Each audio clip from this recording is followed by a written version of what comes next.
Until the lion learns to write, every story will glorify the hunter. And which version of a story do you see when you watch the news or when you read about things? Which side of a story do you see? Which side of the truth? And do you have any power over that? Do you have any power over which story you believe, which side of the truth? Or are you perhaps forced into believing a narrative, into believing a version of the truth? And what does that say for how we define people? Because if we're only hearing some stories and some versions of things and some ideas of things, then how are we defining people? What definitions are we putting on them? The writer, Toni Morrison, said, "Definitions belong to the definer, not the defined." And we are all different. We all have our own story to tell. We all have our own version of things. Yet somehow, what gets valued in the telling of stories is similarity, is sameness, is who society perceives to have the most value, who society perceives to be the most credible, who dominates the narrative, and who is most like the last person who told that story and was believed. So we hear about the perceived glories of empire.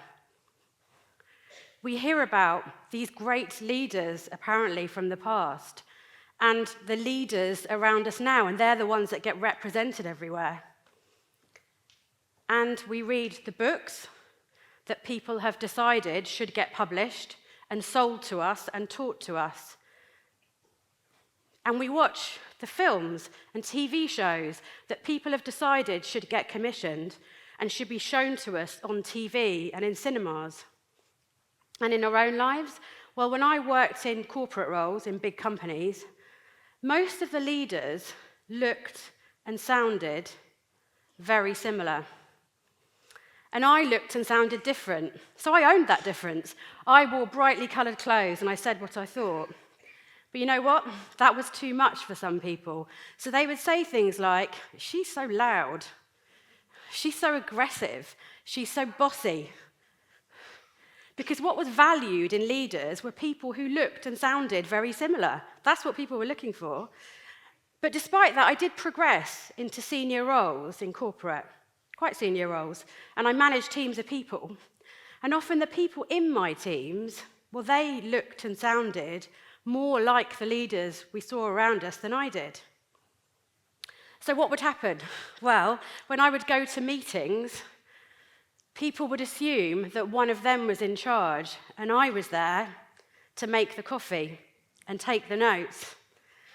Because what was valued was similarity, was sameness, who looked and sounded most like a leader to people. And I'm here to explore something different, the power of difference. How can we value different people and hear different stories and understand different perspectives and think about things differently? Audre Lorde said, "It's not our differences that divide us. It's our inability to recognize, accept, and celebrate those differences." So difference, let's think about that, because somehow we struggle to see it. Somehow, everything gets pushed into sameness. Stories get changed, meanings get changed. The lion doesn't get to tell their story. Last summer, I went to a business meeting at a stately home in West Sussex, quite a grand place. And as I walked in and looked at one of the corridors, there were some quotes on the wall from different people to inspire people. And one of the quotes was from Mahatma Gandhi. And it said, "It's easy to stand in a crowd, but it takes courage to stand alone." And I looked at that quote and the other quotes, and I looked at the building I was in, and I thought about it quite a lot afterwards. Because when he said those words, who was he speaking to? Who was he inspiring? Well, he was inspiring the people of India to protest against the British rule that was stripping the country of its wealth, the wealth that this stately home probably benefited from, the wealth that some of those other people in the quotes probably did. So the meaning of his words has got lost. It's got pushed into sameness, into these same inspiring quotes of these other leaders, because that's what people do. They push everything into sameness. And it happens to us as people too. So I'm Mo, the company director. I'm Mo, the charity board trustee. I'm Mo, the non-exec director. I'm Mo, the writer, speaker, and mentor. But none of those words say who I really am, because actually I'm Moshami. It's a name I don't use very often because it's different. I'm actually named after a very famous Bengali film star, Moshami Chatterjee. And in India, there are many women around my age with that name. But where I was growing up, in deepest East Anglia, no one had that name. No one knew how to say it. It was too different. I was the brown girl with the strange name. And you know what? As a child, I wanted similarity too. I wanted to be more like my school friends. So when teachers said, we can't say your name, we're going to shorten it to Mo, I went along with that. I changed it. And how often do people feel like they have to do that? How often do people feel like they need to fit in and blend in a society that values sameness over difference? Because it does take some courage and confidence to stand by your difference and look beyond the constant questions about your name, your identity, where you're from and who you really are, and stand by that difference. So when was the last time you considered what life is like for someone very different to you? Do you do that? And how do you put definitions on people when you don't really know them? So if you meet someone who's experiencing homelessness or you see somebody in the street, what do you think? Do you start to make judgments about them? Do you start to think things about them? Do you define them in some way? Because the truth is, many people are not that many steps away from being in that situation. And those who are turn their lives around. So if we're going to put definitions onto people and define them, we're putting our own perspective onto these things. So if we're going to value difference more, do we first need to look within ourselves? How do you react if you meet someone who's very different to you, who perhaps votes for something different to you, believes something different to you? What do? Do you listen? Do you seek to prove them wrong? Or do you walk away from them completely? And you know what? I do it too. If I meet someone who's voted for something that I don't agree with, I change my opinion about them quite quickly. I make a snap judgment and walk away. But what's the implications of that? If we all keep doing that, if we all keep just making these judgments and not valuing difference, how are we ever going to solve the problems of the world? We need to stop judging people in that way. And since I co-founded a diversity and inclusion company in 2020, and I campaigned about issues that I cared about, I was judged right from the start. I was told things like, you're not brown enough. You're not knowledgeable enough. You're not experienced enough. How dare you have an opinion? But you can't stop people having opinions and thoughts and ideas. That's what we do. It's about how much we can listen to other people. And I've had experiences with that myself. In the summer of 2020, I was having a conversation with a friend of mine, a very good friend whose opinion I value, someone I trust. And we were talking about the Black Lives Matter movement of that summer.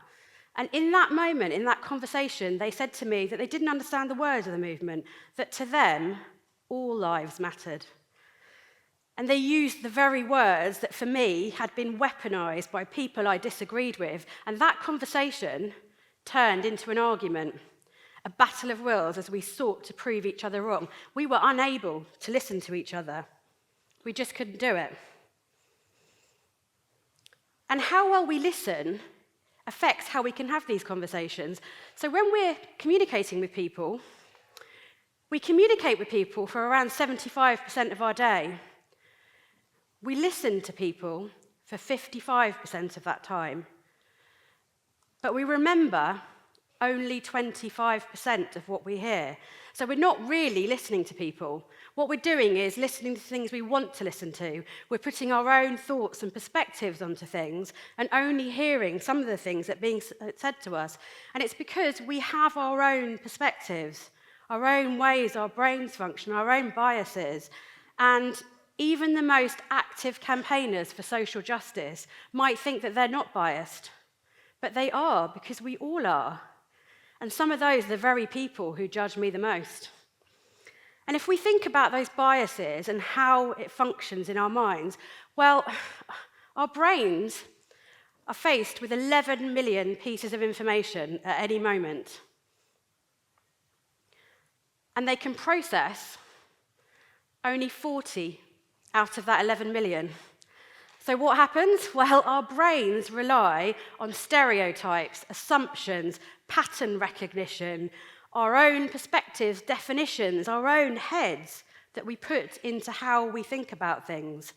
Before we know who people are, we judge them by those things, those biases, because that's what's in our heads. But we need to do something about this because the problems that the world faces are so great, it's a huge risk if we only listen to some perspectives and some ideas and don't allow people to have opinions on things. So ask yourself, do you feel listened to? Do you feel believed? And how well do you listen to other people? And I have to be honest with you, it's a journey. It really is a journey that we're all going on, that I'm going on too, because we have to really focus on how we're going to listen to different people, different perspectives, different ideas, learn to communicate with different people, learn to work with different people. And it's not just going to happen. So how are we going to do this? How are we going to start to understand different people? How are we going to listen to people more and stop demonizing people for having different opinions to us? Well, the Bengali writer, Rabindranath Tagore, said, "You can't cross the sea simply by standing and staring at the ocean. You have to cross. You have to do something about crossing and speaking to different people to understand them. There's something you have to do." So how are we going to do that? How are we going to start to communicate better with people? Because we have to drive radical change in who holds power and influence. We need to listen to different people, different stories, and different ideas. So how are we going to do that? Because just because someone has thought something, has believed something, has voted for something, it doesn't mean they can't change their mind. And just because you've thought something, voted for something, you believe in something, it doesn't mean that you can't change your mind either. And it's okay to have conversations with people and disagree and not hate each other. It's totally fine to do that. We need to learn how to do that and stop being so polarized.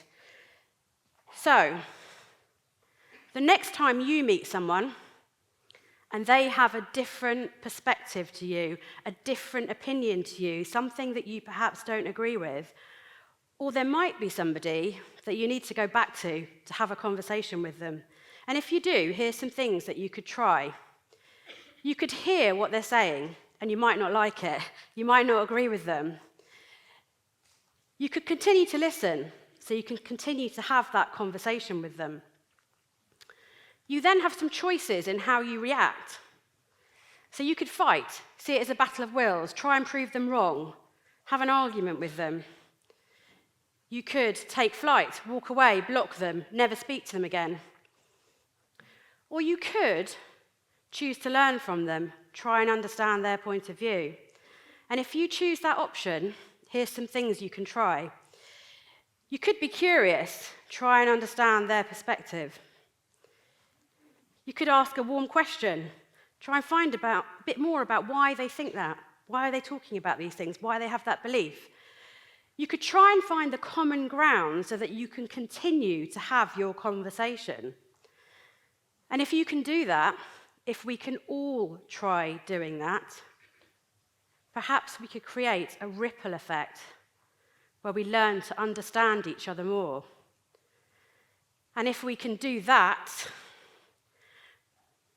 well, maybe we could understand the truth, value, and power in our differences. Thank you.